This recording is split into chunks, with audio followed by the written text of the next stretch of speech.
Hello students. आज हम लोग न्यूटन के सेकंड लॉ के बारे में पढ़ेंगे और समझेंगे। लेकिन न्यूटन के सेकंड लॉ को जानने से पहले हम एक टर्म्स को यहाँ पर डिफाइन करेंगे और वो टर्म है momentum. Okay, momentum that is denoted by small p। Okay, so momentum क्या है? It is the measure of motion contained in the body, यानी किसी बॉडी के अंदर कितनी मोशन है ये बताता है उसका मोमेंटम। और उसको मेजर कैसे करेंगे?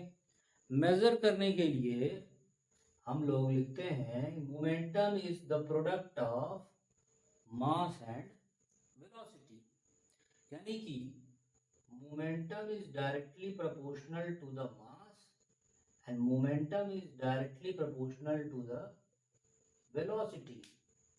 इसका क्या मतलब हुआ डायरेक्टली प्रोपोर्शनल का?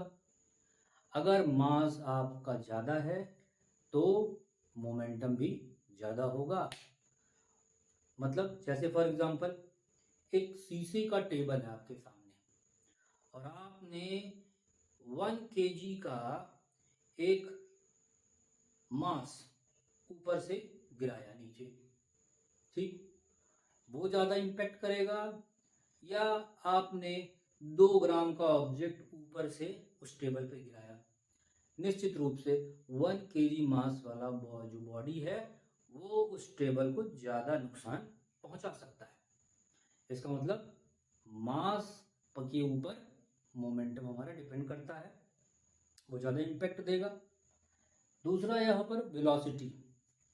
वेलोसिटी जैसे मान लीजिए कि आपके सामने या आपके पास एक बंदूक की गोली है और उस बंदूक की गोली को आपने अपने हाथ में पकड़ के उसको किसी के ऊपर थ्रो किया तो बहुत ज़्यादा उसको नुकसान तो नहीं पहुंचेगा।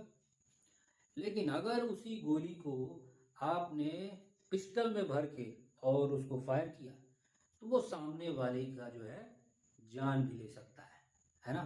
तो वो ज़्यादा इम्पैक्ट देगा उसको। तो इसलिए हम कह सकते हैं कि ज़्यादा इम्पैक्ट के लिए मोमेंटम हमारा ज़्यादा होना चाहिए। और ये मोमेंटम ज़्यादा कब होगा? जब मास और वेलोसिटी ज़्यादा होगी, ठीक? तो इसी पर बेस्ड है हमारा न्यूटन का सेकंड लॉ, ठीक है? तो न्यूटन का सेकंड लॉ क्या कहता है आइए देखते हैं पहले इसका statement. Newton second law, Newton's second law. Newton's second law states that the rate of change in momentum. अब rate of change in momentum क्या होता है? Rate of change in momentum मतलब कि dp by dt means momentum में कितना change आ रहा है विद रिस्पेक्ट टू टाइम। समय के साथ मोमेंटम में कितना चेंज आ रहा है, किस रेट से चेंज आ रहा है, ये है आपका dp बाई dt। तो न्यूटन का सेकंड लॉ ये कहता है कि the force is directly proportional to the rate of change in momentum.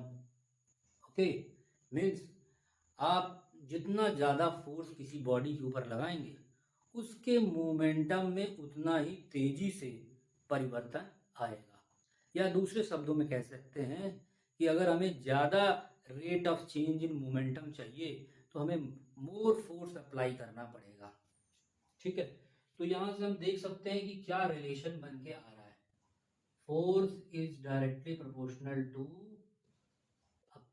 Momentum की वैल्यू कितनी होती है? Mass into velocity. यहाँ पर हम क्या लिखेंगे? Mass into velocity.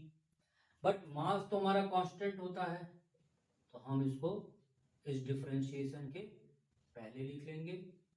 D by d t of v, यानी वेलोसिटी का डिफरेंशिएशन हम कर रहे हैं विद रिस्पेक्ट टू टाइम। और ये क्या चीज़ है? D v by d t, rate of change in velocity. Rate of change in velocity होता है एक्सेलरेशन। तो हम क्या करें, यहाँ पर ए से इसको हम रिप्लेस कर सकते हैं d v by d t. और प्रोपोर्शनलिटी को हटाने के लिए कांस्टेंट की जरूरत पड़ेगी के, और के की वैल्यू जो होती है वो 1 होती है। Means force is equal to mass into acceleration. Clear? तो यहां पे हम एक चीज देख रहे हैं कि acceleration is equal to force upon mass. Means acceleration और मास में कैसा रिलेशन है? Inverse relation. Means for the same force, अगर किसी बॉडी का मास कम है, ठीक है, तो उसका एक्सेलरेशन ज्यादा होगा, ठीक, एंड वाइस वर्सा।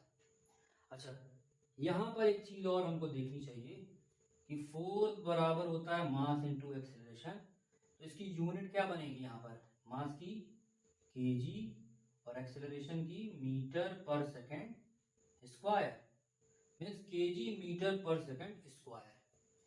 ओके, और इसी को हम लोग क्या कहते हैं? Newton. So what is the SI unit of the force? SI unit of force is Newton, right? And what is CGS unit? CGS unit भी आप जानते रहो।